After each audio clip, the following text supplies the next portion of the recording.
How's it going, everybody? Mother Cross 316 back with another comic book flashback. Today we're looking at The Amazing Spider-Man issue number 45. This issue came out in February of 1967, and today we continue the storyline with the Lizard. We had the Lizard make his reappearance in issue 44, and now we have Spider-Man here worrying about stopping the Lizard on top of worrying about an injured arm. Last issue he injured his arm, so now how in the world is Spider-Man going to be able to stop this Lizard? How is he going to stop the Lizard from pretty much taking over the entire world with a giant lizard army? So that's what we're going to be worrying about today. But go ahead, before we get started, like this video, subscribe if you have not, and click that bell so that you'll be notified whenever one of these videos comes out. And so as always, this is brought to you by Stan Lee, who wrote the issue, John Romita doing the artwork, and we also have Sam Rosen and Irv Forbush doing the lettering page. And so let's go ahead and get started. We have Spider-Man here. He's in his sling. He's worried just about the Lizard. He doesn't know where the Lizard is by now, but he can't really, stay at home and do nothing. He has to go out and find the Lizard. He has to stop him. He has a responsibility. But he also comes across this hijacking job. So he's worried about, well, can I even stop these normal criminals here? And so we have Spider-Man going off against these criminals. He stops them even with one arm. He's able to stop these criminals. But criminals are very different from stopping a superpowered lizard. And so that's one thing he's still worried about. Instead of web swinging, he uses a web bridge to help him go across the city. He reminds himself that, hey, I see Daredevil doing this all the time. I could do it. We also have, remember, Martha and her son. They're worried about Curt Connors, who is now the Lizard. And it seems that Martha is the only one that knows that Curt Connors can turn into the Lizard. We're not too sure if Billy knows that his own dad can become the Lizard, but Martha for sure is worried about it, and she hears a noise in the laboratory, and it is the Lizard. He has opened the window, and the Lizard has come for one purpose, and that one purpose is to find the formula that will turn many lizards into his obeying pets, basically. So he's looking for the formula, the original formula that Curt Connors made that changed him into the Lizard, but he can't find it, and he can't understand all the scientific gibberish.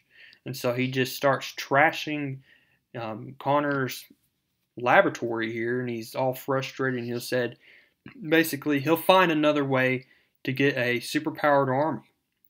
And so we have the Lizard. He walks away. He scales the building here. It wakes up Billy here, and Billy's all worried. It's like, Mom, is that Dad? And she said, no, honey, it must have been the wind or something. And so we have that going on. We also remember from last issue how Frederick Foswell wants to start investigating how Peter Parker gets those pictures of Spider-Man. So he's about to walk out of the Daily Bugle when J. Jonah Jameson stops him and says, hey, you need to go out and get some more news photos and get some information on the Lizard. The Lizard has been spotted last night, so you need to go find him. So now Frederick Foswell's like, darn it, I guess I gotta do that some other time. I'm gonna have to look for Peter Parker and start telling him another time. But for right now, I need to focus on this story. And then, of course, J. Jonah Jameson here, still getting on to Ned Leeds and Betty Brant. They're on their coffee break, and they're discussing who they're going to invite to their wedding. And they also want to invite Peter Parker here. But J. Jonah Jameson is all about getting to work, and so he tells them to get to work. Now we go to Peter Parker, and of course he's been worrying about going into public with this arm brace here. But he has to stop worrying about himself. He said, heck, how can people really put me in the place of Spider-Man? How could they put two and two together? They don't know that I'm Spider-Man. They can't make that assumption. He said, I got to stop being a coward. So we see Peter Parker here. He goes to ESU. He's going to classes. And the first people he runs into is Flash Thompson and Harry Osborn. And of course, the first thing they bring up is like, what in the world happened here?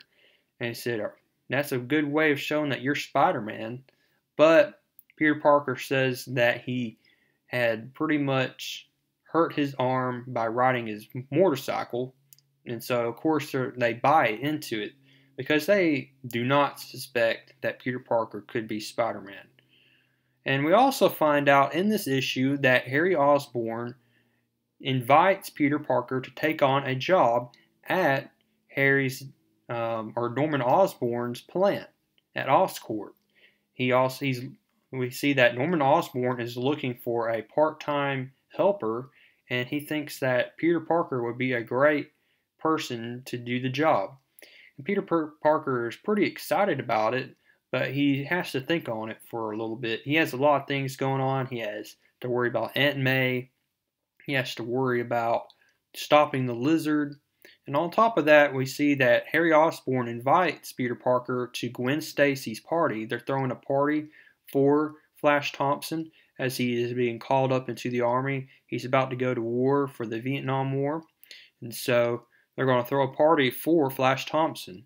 But it's interesting that Gwen Stacy didn't come to Peter Parker in person, so he's wondering about that. And he's always thought, so I never dated Gwen Stacy, but it seems that Mary Jane always pops up between us. And then we see that, remember that Aunt May is on vacation at this point, and a person is reading the newspaper, and she mentions to Aunt May that the lizard is menacing New York, and don't you have a nephew that lives in New York? And then Aunt May's like, oh, don't worry about him. He's probably reading a book and drinking a glass of warm milk. But that's further from the truth. As we see Peter Parker, he changes back to Spider-Man. He's trying to find where the lizard could be. And he goes to the zoo.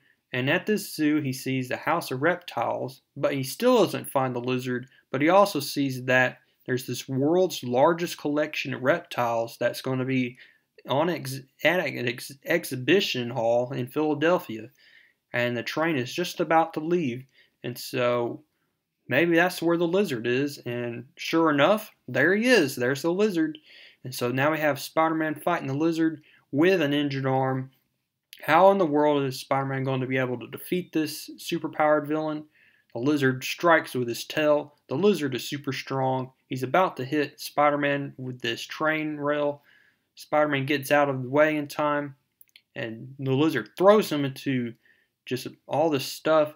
And then all of a sudden, the lizard's like, I've had enough with you. I'm going to let my reptile army take care of you. So now Spider-Man is going to be fighting off these group of crocodiles, snakes, you name it. All these reptiles are going to be after Spider-Man. So now he has to worry about getting these crocodiles and snakes away from him. So he webs up the crocodile snouts. He has to worry about not getting bit by these poisonous snakes. But meanwhile, while Spider-Man is fighting off all of these reptiles, we see a very concerned Anna Watson. She comes to find out that Peter Parker has an injured arm, and she doesn't know that he has an injured arm, but she feels like she's going to bring over some vegetable soup just to take care of Peter Parker because of how much Aunt May worries about him. And of course, Mary Jane is also at her aunt's house, and she mentions that although Peter Parker could be a little bit square at times, he turns her on. So we see that Mary Jane is attracted to Peter Parker. We come to find that out here. Now let's go back to Spider-Man fighting off all these reptiles. Spider-Man does his best to fight off these, and he does it successfully by using a tail of this crocodile here to fight off the rest of these reptiles. Now we see that the lizard is about to jump on this train to go to Philadelphia. Spider-Man jumps on the train as well, so now there's going to be a train fight, basically. So Spider-Man and the lizard are going to be fighting on top of this train, and then Spider-Man's like, you know what, I have a great idea. So he gets the lizard mad here, and the lizard just can't stand it, and he said, stand still, you weakling, stand there and fight.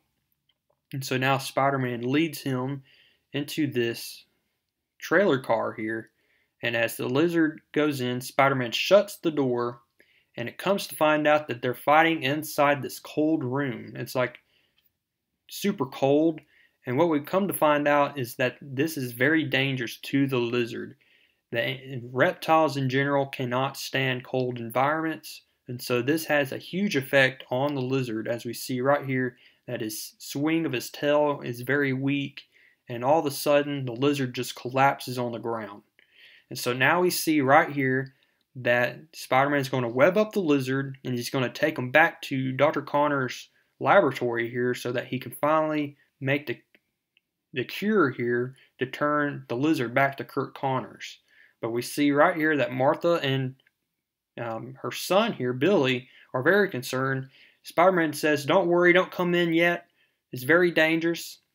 We have the lizard, he's all webbed up here. But all of a sudden we see the lizard, he's about to break out of this webbing here. He's come back to his senses. He's now unconscious. And so Spider-Man definitely has to get this formula right the first time, because he's out of chances here if this doesn't work. So Spider-Man makes the formula that will turn the lizard back to Curt Connors, and he opens just a little bit of the webbing here. He pours the flask into the lizard's mouth, and here we go. Is this going to work? Well, let's go ahead and see right here. And yes, it does work. And so now this is pretty much the conclusion here. We have the lizard finally, the threat gone, and Curt Connors is back to his normal self. And Curt Connors can't thank Spider-Man enough for saving his life twice. And so Spider-Man thanks him, and he's like, "Oh, it's nothing. I'm just doing it for a friend." So here we go. Peter Parker, he's back in town. He's finally done worrying about the lizard, the threat of the lizard. But all of a sudden he sees Harry Osborn here, and he's pulled up and he's asking if Peter Parker needs a ride. And right in the passenger seat, it looks like it's Mary Jane Watson. And Mary Jane's like, "Hey, you want to get a ride with us?" Peter Parker's like, "Oh, my place is just down the road. Don't worry about it." And then so she says, "Rev her up, Harry." Peter Parker comes to find out that he feels like a prize chump. And that is, Mary Jane will find anybody that she can to take her places. And she doesn't really care about the feelings of Peter Parker. So that's one negative thing about Mary Jane, is that she kind of is very selfish. So she's pretty much using Harry Osborn here to bring her out on,